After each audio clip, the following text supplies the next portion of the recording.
पुणे अपघातानंतर पोलीस आयुक्तांना अजित पवारांनी मल्टिपल कॉल्स केले। अजित पवारांनी आयुक्तांना फोन कशासाठी केले होते हे आयुक्तांनी उघड करावं। आयुक्तांना फोन आरोपीला वाचवण्यासाठी केला होता का त्याच्या अटकेसाठी होता असा सवाल विचारत अग्रवाल कुटुंबियांशी त्यांचे काय संबंध आहेत हे लवकरच समोर येईल। 2 दिवसात सगळे पुरावे बाहेर काढणार असा इशारा अंजली दमानिया यांनी दिलाय।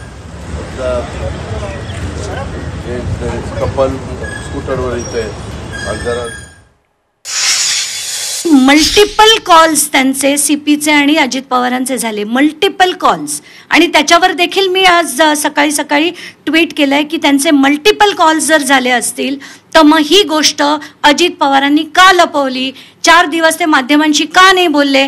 जर त्यांना इतकंच होतं की ज्यांनी ते केलंय कृत्य त्याला शिक्षा व्हावी तर पालकमंत्र्यांनी 24 तासाच्या आत तरी निदान माध्यमांशी संवाद साधायला हवा होता।